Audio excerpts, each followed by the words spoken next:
Olá a todos, todas e todes, eu sou a Carolina Alencar, professora de Educação Infantil e atualmente estou como professora articuladora na creche municipal Ladeira dos Funcionários.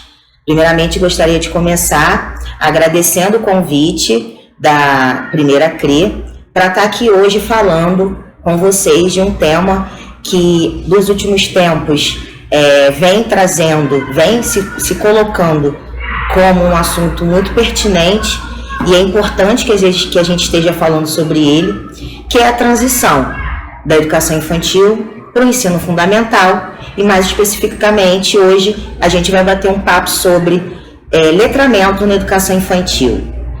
Primeiramente, não tem como a gente começar falando sobre letramento na educação infantil, qual é o trabalho que a gente faz e quais são as nossas perspectivas, sem a gente antes começar falando sobre quem são essas crianças, sobre concepção de infância e sobre concepção de criança. Para isso a gente dialoga com o Sarmento, que traz já alguns estudos bastante consolidados, inclusive nas nossas formações já vem sendo colocada para nós a importância de enxergar as crianças como produtora de culturas, como aquelas que sim, estão nos espaços das escolas de educação infantil, dos espaços de desenvolvimento infantil e creches, como aquelas que produzem cultura, como aquelas que trazem já conhecimentos prévios e que muitas vezes também não são escutadas, mas que sim, elas devem ser escutadas nesses espaços. Então, para começar, não poderia deixar de falar sobre isso, porque isso nos leva a pensar em que tipo de trabalho a gente vem fazendo no que diz respeito ao letramento na educação infantil. Cotidianamente, o letramento ele está cotidianamente presente nas práticas das nossas creches, dos nossos EDIs. Muitas vezes, e a gente acredita, em grande maioria, que muitas vezes a gente não consegue perceber que tipo de trabalho está sendo feito. Mas o letramento está acontecendo a todo momento. Quando a professora ela faz a rodinha e ela escreve, a professora muitas vezes como uma escriba daquela fala das crianças, dos cartazes que são colocados na parede, dos bilhetes, das listas, né, das listas coletivas que muitas vezes as crianças fazem, das cartas e do próprio trabalho com o nome da criança, né? Quando a criança, por exemplo, quer nomear o seu desenho, né? Então, o letramento ele está ali acontecendo a todo momento.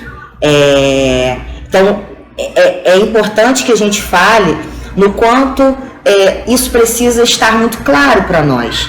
Precisa ser muito claro para nós que esse trabalho ele acontece, mas ele acontece de uma forma diferente daquilo que a gente vem já percebendo ao longo dos anos. E por isso que a gente diz que é um tema importante, que é um tema que vem ganhando destaque, que vem sendo colocado, até como essa proposta da primeira CRE de estar fazendo esse diálogo, estar trazendo esse diálogo, e é importante que a gente saiba dos conceitos, né, do que a gente está falando, e para isso a gente dialoga com a Magda Soares, que é uma referência no Brasil, quando ela fala dessa diferenciação do que é a alfabetização e do que é o letramento, né? Então, a alfabetização como esse sistema mesmo da escrita alfabética e ortográfica, e o letramento como esse uso da leitura e da escrita nas práticas sociais, né? Então, não necessariamente uma criança ela precisa ser alfabetizada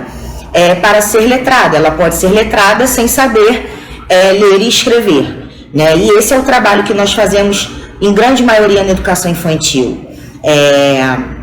E para isso a gente pensa também que tipo de material que vem sendo ofertado para as crianças nesse trabalho na educação infantil, né?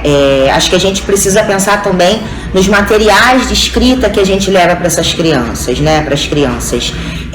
O uso, por exemplo, de materiais já prontos de escrita, né, como as folhinhas, as folhas xerocadas, os livros didáticos, eles acabam também tirando a possibilidade de que esse processo seja construído com as crianças, né? Então é importante que a gente perceba também as escolhas que nós fazemos cotidianamente no trabalho com as crianças. Qual é o tipo de trabalho que a gente leva para a nossa sala para estar com as crianças?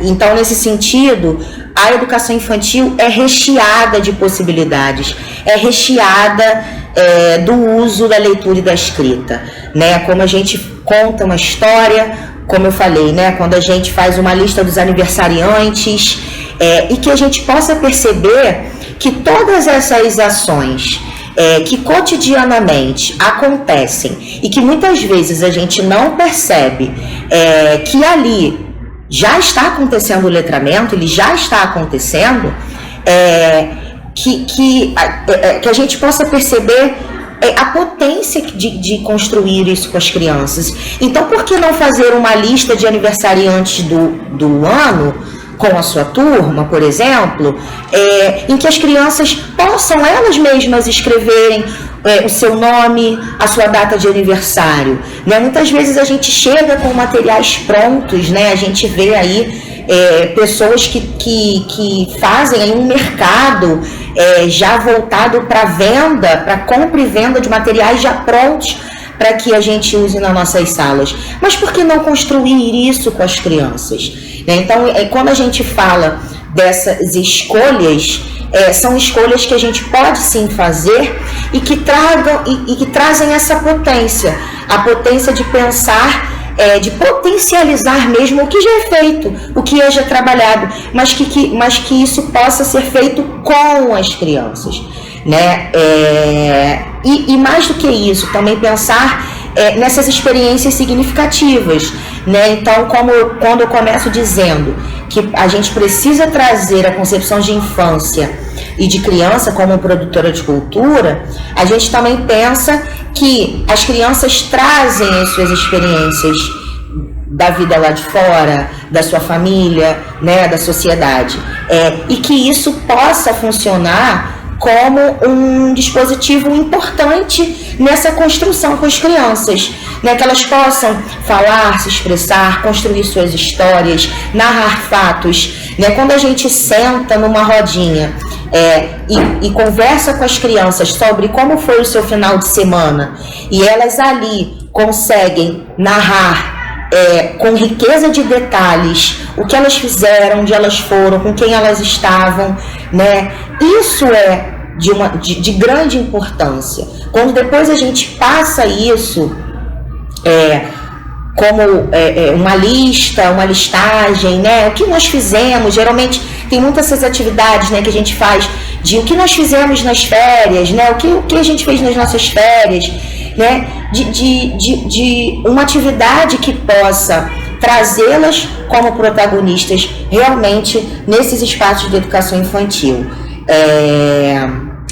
A gente na nossa creche, na creche municipal Ladeira dos Funcionários, a gente tem um número grande de turmas de pré-escola, onde a gente vem investindo nesse trabalho, um trabalho que a gente vem pensando coletivamente, construindo com as crianças.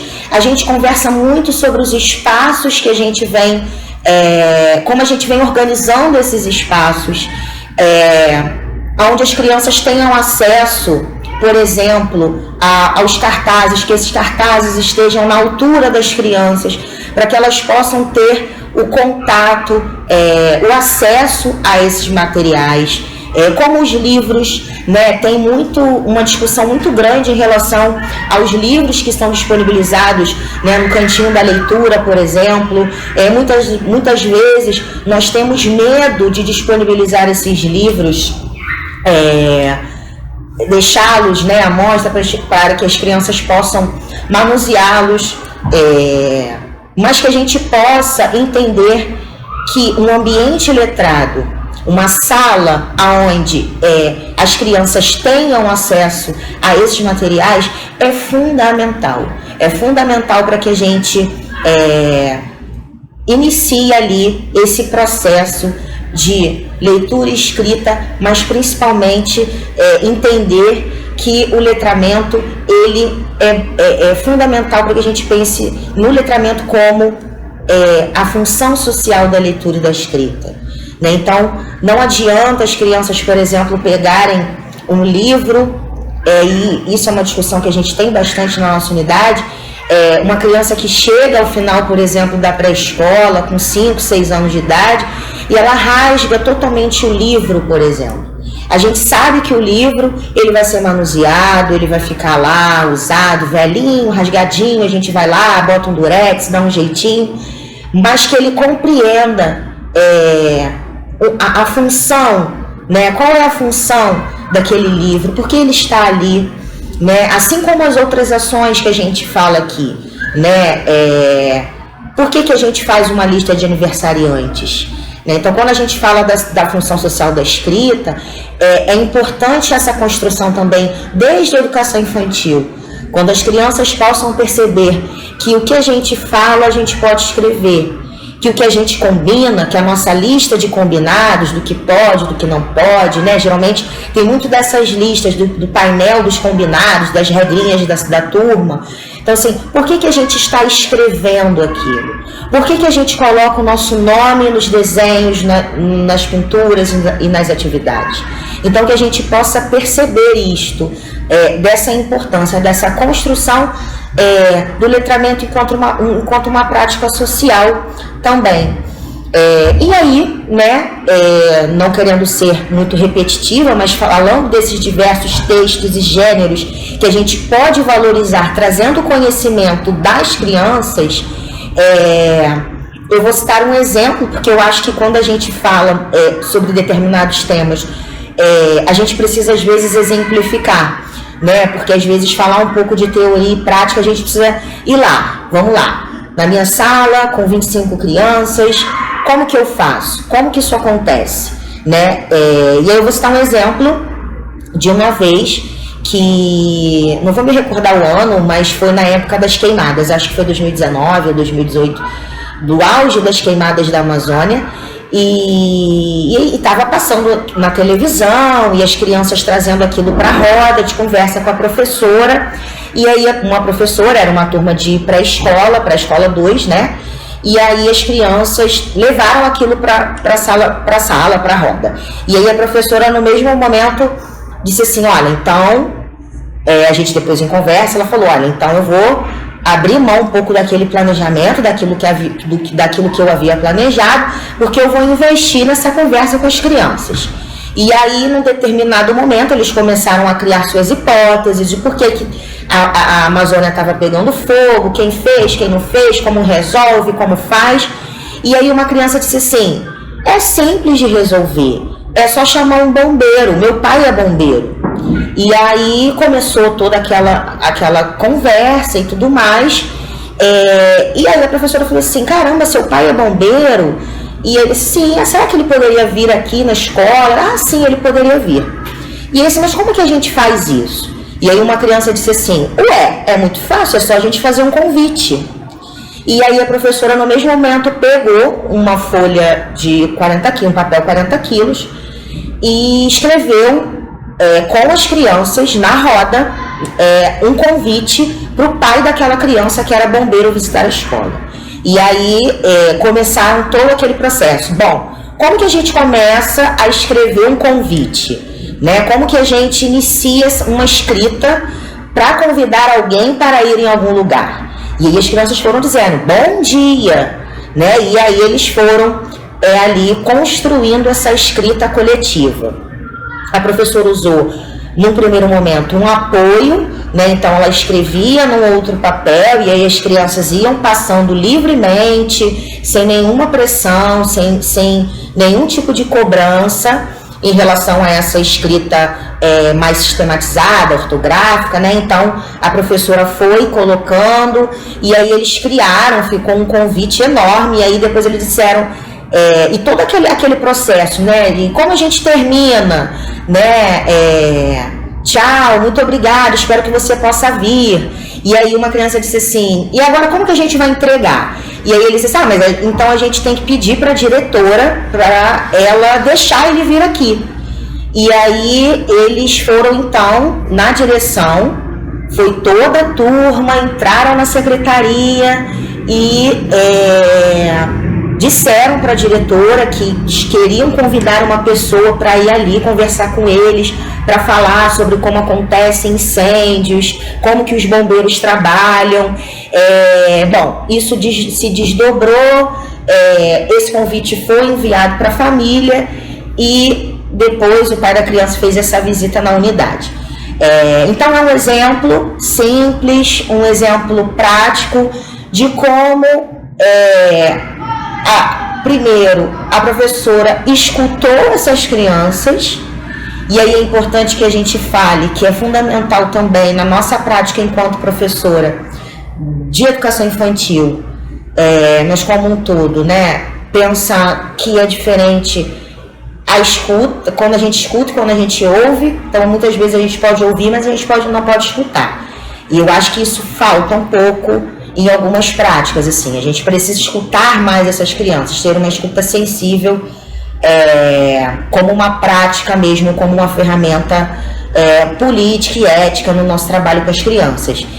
Mas como que uma professora escutou essas questões que as crianças trouxeram, adaptou, modificou, flexibilizou o seu planejamento e pensou em uma prática escrita para que as crianças pudessem ali fazer o convite para trazer uma pessoa para dentro da escola, partindo da curiosidade delas, partindo de algo que foi construído com elas e produzindo um material que é um material escrito, coletivo, que foi pensado, elas pensaram em cada momento, em cada etapa, tiveram curiosidade de perguntar, nesse processo elas vão se apropriando, não, mas essa letra está errada, é para lá, é para cá, enfim, que foge totalmente do que a gente vem sendo acostumado a pensar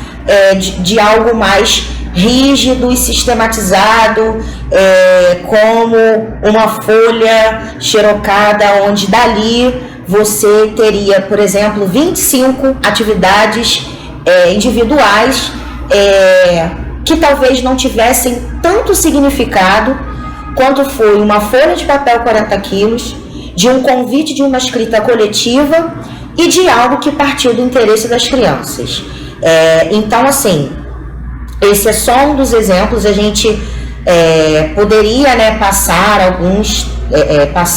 muito tempo falando sobre várias coisas, mas a gente vai trazer algumas fotos, vai pensar em como também colocar isso de uma forma para que fique realmente de fácil mesmo, assim, para que a gente possa pensar, né, aquilo que eu falei sobre essa questão da prática. Como que isso acontece, de fato, na educação infantil? E aí a gente também tem um exemplo de quando as crianças, num projeto que a gente tinha sobre circo, e a professora falando sobre os contorcionistas, e as crianças perguntaram, mas os contorcionistas não têm ossos? Como que eles conseguem contorcer o corpo todo? Eles não têm osso? E dali também se desdobrou num projeto onde elas quiseram saber o nome de cada osso do corpo humano. E a professora cuidadosamente montou um esqueleto com as crianças, com material reciclável, fez uso de radiografias, né? Trouxe todo esse estudo do corpo humano com as crianças, e dali foi construindo uma espécie de um cartaz mesmo, coletivo, mas que ali eles foram nomeando e eles mesmos foram escrevendo, eles pediam para escrever, e eles falavam sobre cada parte, sobre cada osso do corpo humano que tinha ali. Então, como que é importante esse processo de escuta e dessa construção coletiva com as crianças, nesse processo também do letramento na educação infantil. E aí, para finalizar, quando a gente fala sobre essa questão de fazer algo que seja significativo e de algo que também seja construído com as crianças, a gente entende muito claramente que Paulo Freire falava sobre a educação, né, como uma prática libertadora, como uma prática da liberdade. Quando as crianças elas são escutadas, quando elas fazem uso, são protagonistas e fazem uso desses espaços com autonomia, né, a gente está fazendo aquilo que Paulo Freire nos dizia, né, de uma educação que seja uma educação libertadora, que essas crianças consigam sair para o ensino fundamental conscientes de que elas são e estão naquele espaço, elas são produtoras de culturas, elas têm voz, elas têm vez, né, o que muito tempo foi negado para elas. Quando a gente pensa nas interações e nas brincadeiras, quando a gente pensa em todo o trabalho que a gente faz na educação infantil, a gente pensa nessa possibilidade de trazer as crianças como produtoras de cultura, como protagonistas nessas ações. E para finalizar, eu gostaria de deixar, né, um pensamento algo que a gente vem pensando muito coletivamente com o nosso grupo de professoras e professores na nossa unidade. Que trabalho nós estamos fazendo na educação infantil? Qual é o trabalho que nós estamos fazendo desse letramento na educação infantil, mas principalmente para quem nós estamos ensinando e como nós estamos ensinando? Então eu acho que isso é muito importante, pensar quem são essas crianças que chegam todos os dias na nossa escola, que têm as suas necessidades, as suas especificidades, as suas características, as suas histórias, como que nós estamos recebendo-as, quais são as propostas de trabalho que a gente pensa para elas e com elas, e que isso também acaba se refletindo nesse processo da criança em relação à aquisição da leitura e da escrita, e nessa inserção da criança nesse mundo letrado. Que crianças nós queremos que saia da educação infantil? Isso é algo que vem fomentando as nossas discussões, os nossos grupos de estudos com os professores, as nossas leituras, porque eu acho que esse é o ponto-chave, né? A gente pensar quais são as crianças que a gente quer, como que a gente quer que essas crianças saiam da educação infantil. Então, eu gostaria de agradecer e dizer que foi um prazer muito grande estar falando com vocês hoje sobre isso, um bate-papo breve, mas que eu espero que tenha contribuído com as discussões, e deixar aí um grande abraço e dizer que eu não poderia estar aqui falando sobre essas questões se não fossem os professores e professoras da unidade em que eu trabalho, em que eu estou como professora articuladora, num trabalho que nos desafia cotidianamente, mas que a gente faz com muito prazer, porque tem uma frase que eu gosto muito, que uma vez eu escutei de uma amiga, que ela me perguntou como que a gente se divertia no nosso trabalho. E aí a gente se perguntou, caramba, ela está falando sobre o quê? O que ela está dizendo? O que é se divertir para ela? E ela disse, olha, se você trabalha na educação infantil e não se diverte, então não tem graça. E eu nunca esqueci isso, né? Então, é um trabalho que nos desafia, mas que nos diverte, né? Que nos dá prazer, e a gente tem uma alegria muito grande em poder conversar com vocês sobre isso, e até a próxima. Obrigada.